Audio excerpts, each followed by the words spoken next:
When George Pickering visited his son's deathbed last year, he had plans to do more than just say goodbye.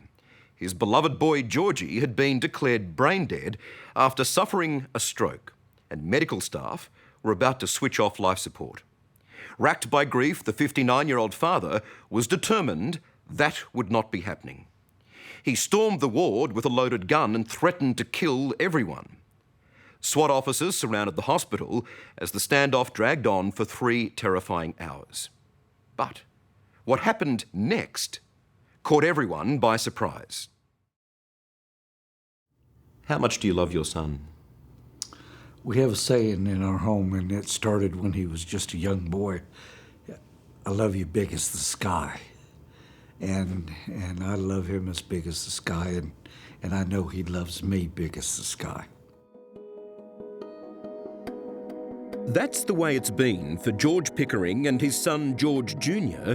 for 27 years.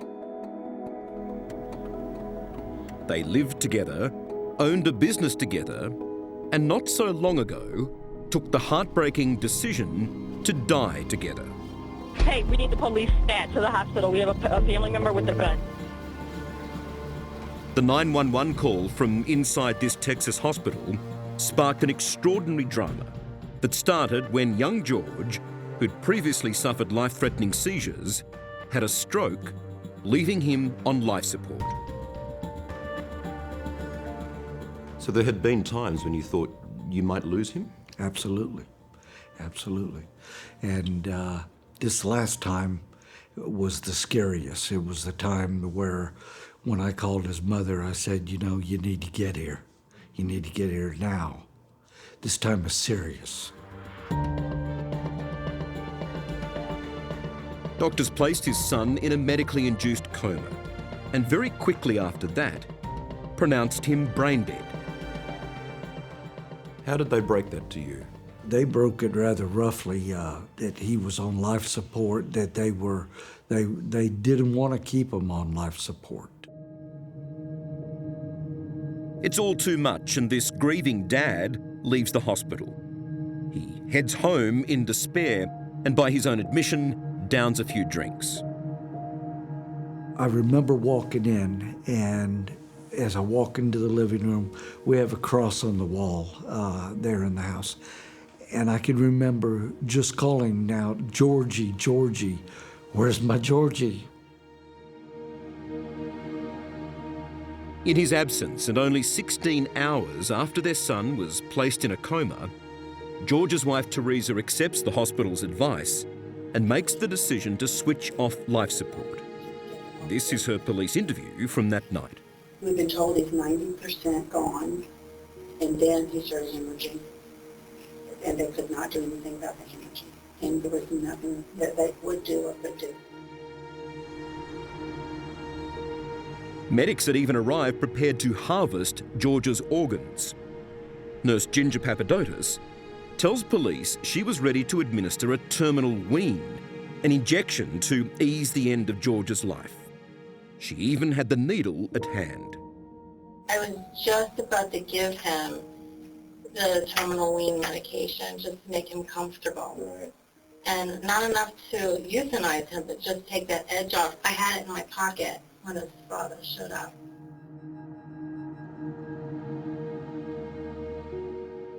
How does a hospital then make a decision that, a very firm decision, a very clear decision, that this young man is brain dead and we're going to harvest his organs and we're going to switch off the machines in less than 24 hours? Well, they're not supposed to. Charles Hoosier is George's lawyer. A physician should come in, run the necessary tests, determine whether there's brain activity in the patient, treat them, and instead they come in, do one, I believe it was an MRI, and they came out and told the father, there's no hope, he's going to die. I wanted time. Everything was moving too fast. The whole thing was moving too fast. I mean, it just needed to slow down a little bit. I just knew I had to stop it. okay? And the only way I thought I could do it was to go there, and I took my gun with me, my .45.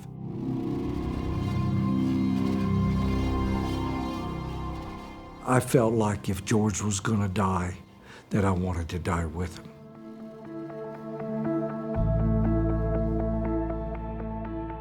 As night falls, the hospital prepares to switch off life support. It's then George makes a desperate move. He pulls out a handgun and points it directly at a nurse, warning everyone not to make another move. When you pull the gun from your blue jeans, what do you say to the nurses? Because you point it directly at one nurse, don't you? They say I did. I remember telling them, get the F out, okay? According to the police report, with the gun in your hand, you say, I'll kill you all. Yes, that's what I've been told, yeah. He pointed it at me, and he pointed at George's face. So he's pointing the gun like this. And I'm like, I need to see him with the ventilator, you know, what's going on. And he turns to me and he goes, I'm gonna kill all of you. When he pointed, Yeah, at your yeah. face, you legitimately felt that he was capable of carrying out that. Absolutely.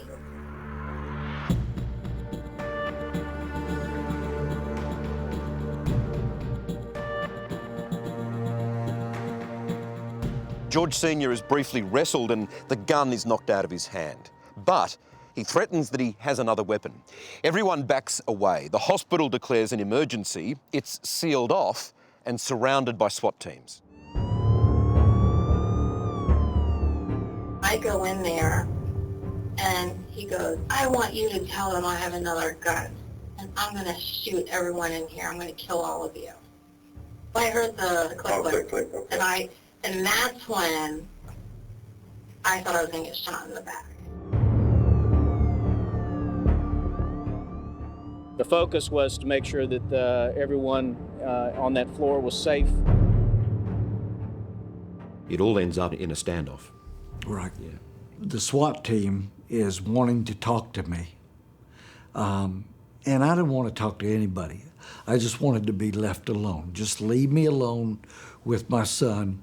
Where are you? Just paint a picture of exactly where you are when that all starts to unfold. I'm on the far side of the bed by George. By this time, everybody had run away or gotten out of the room. I can remember looking at my ex-wife, Teresa. It looked like the wind was blowing her hair. Yeah, that's running with fear, okay? And that's something that I'll never forget in my mind.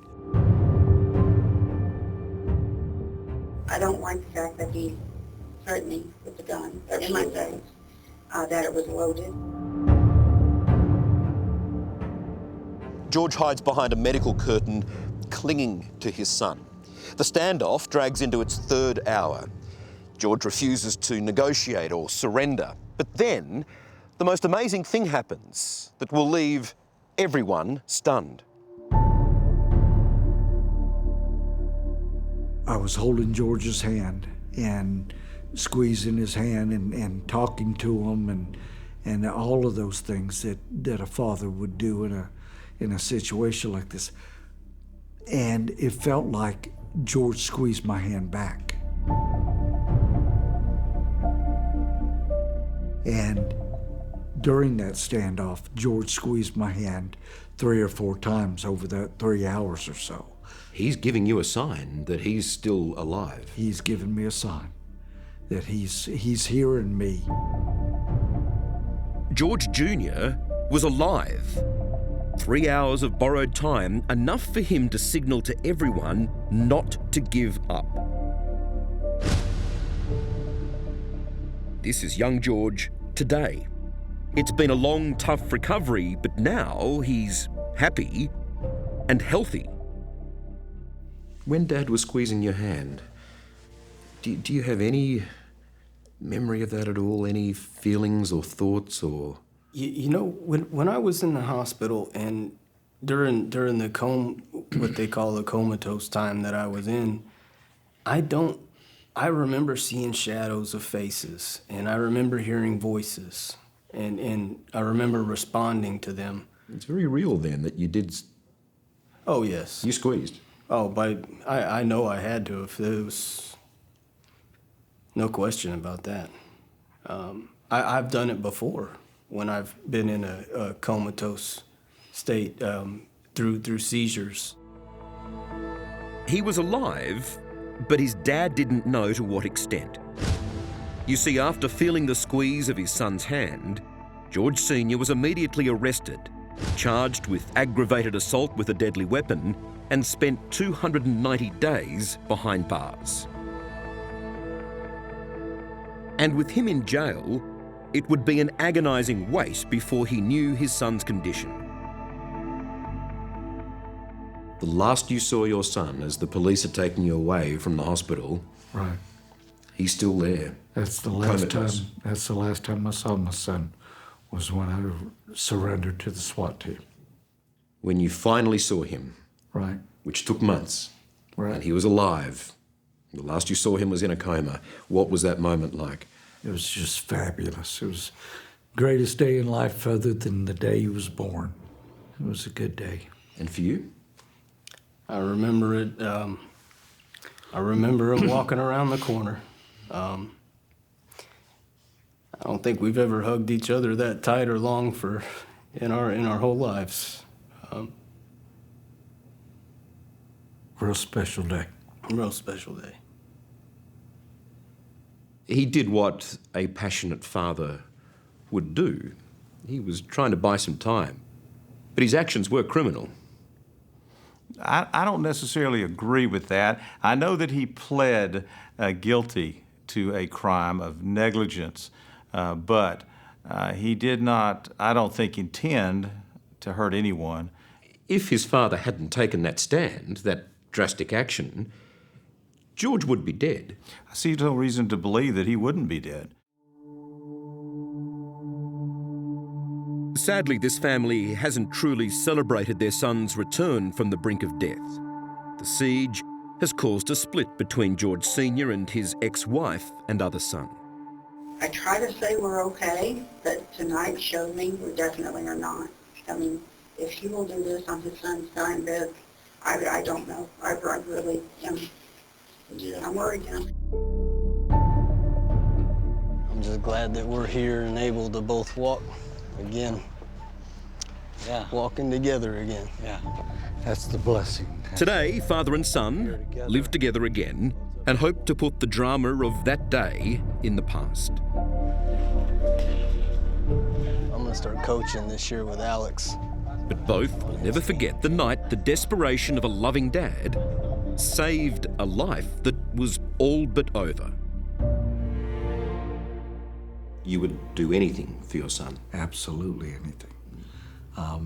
What I did for George, I'd do 100,000 times again. If it meant saving my son or spending the rest of my life in jail, I would do it.